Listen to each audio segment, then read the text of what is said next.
Southeast Asian Economics by Lorenzo Ivins and Giorgio Georgakis. Pakistan. 61% of the total private holdings are under 5 acres. Ownership of 50 acres and above are only 2%. Majority of the land holdings, 94%, are in the category of less than 25 acres, while only 6% of holdings are in the category of 25 acres and above. Pakistan's legislature, on the other hand, delegated the task of issuing a corporate governance code to the Securities and Exchange Commission of Pakistan, the SECP, which enacted Pakistan's Code of Corporate Governance in 2002. Pakistan aims to issue bonds or Islamic-compliant sukuk before elections in July as it looks to boost dwindling foreign exchange reserves and continues to invest in infrastructure projects. Pakistan last issued dollar debt 4 months ago to shore up its deteriorating finances. The country has been hit with political instability in the past year, and its economy is showing increasing signs of vulnerability. Pakistan's current account and trade deficits have widened as exports lag regional peers, while foreign exchange reserves have dropped 27% to $12.3 billion in the past year. The World Bank estimated in October that $17 billion of external financing, or 5% to 6%, of gross domestic product is needed in the current financial year through June for Pakistan to bridge its debt payments and current account deficits. The 18th Constitutional Amendment of 2010 devolved the responsibilities of labor legislation, enforcement, policies, and programs to the provinces. Among others, disabling legislation and repressive practices have made it more difficult for trade unions. Overall, changing work patterns and new forms of employment are making the employed more vulnerable. Only 56% of employees have regular work, 27% are engaged in casual work, and 16% do piecework.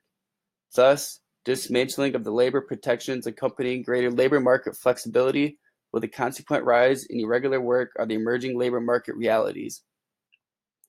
They scored a 54.4, making them the 131st freest economy. Spreading Islamic insurgency engulfs the amorphous and ungoverned border between Afghanistan and Pakistan.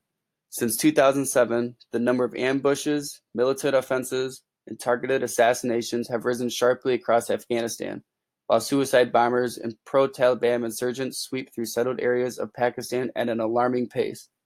Due to the excess money given to Pakistan from U.S. government, the United States must keep a close eye to ensure they don't spend it on weapons. Civilian and military leaders have used Islam to gain legitimacy for the rule and as tools of state policy, strengthening the role of religious parties and politics in society. Since the 80s, following Pakistan's involvement in arming the Mujahideen to fight against the Soviets in Afghanistan, and the Pakistani army continues support for Islamist militants, Islam has taken a radical turn in Pakistan. Today, Pakistan has emerged as a center for global jihad, as well as a main haven for Taliban fighters at war with U.S.-led forces in Afghanistan. For Pakistan to resolve the tensions between liberals and Islamists and to emerge as a modern democratic state, the army will have to give up support for militant groups and rethink its foreign policy on Afghanistan and India. Bangladesh. The corporate governance guidelines were issued on a comply or explain basis, providing some breathing space for the companies to implement on the basis of their capabilities. Nevertheless, the overall framework for investor protection or corporate governance guidelines has a number of important weaknesses that have hindered the capital market development. Since the 1990s, annual gross domestic product growth has accelerated. Although it has plateaued in recent years, GDP growth has remained above 6% in most years since the early 2000s. Bangladesh's economy ranks 128th in the world and has grown by approximately 6% annually for 2 decades despite prolonged political instability, poor infrastructure, endemic corruption, insufficient power supplies, and slow implementation of economic reforms. The fragile rule of law continues to undermine economic development, and the top corporate tax rate is 45%. India. Corporate ownership in India is predominantly concentrated in the hands of domestic individuals and promoter groups, multinational parents, or the state. Much of the family and other domestic holdings could be traced back to the days of the British management agencies, arguably unique to India, that enabled essentially British merchants and some Indian businessmen to spawn and nurture different enterprises which eventually grew into giant corporations in their own right. The Companies Act 2013 is a principal legislation governing companies in India. In addition, companies are governed by the Security and Exchanges Board of India Act of 1992.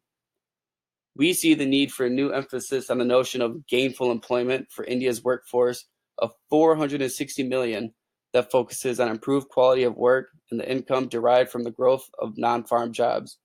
India has also shown growth in the number of employees provident fund members. Ranking 143rd on the Economic Freedom Index, the Industrial Policy Resolution of 1948 gave government a monopoly in armaments, atomic energy, and etc. Private companies operating in those fields were guaranteed at least 10 years more of ownership before the government could take them over. All in all, these countries located in Southeast Asia are predominantly government-ran. Therefore, the economic success has not reached their maximum potential.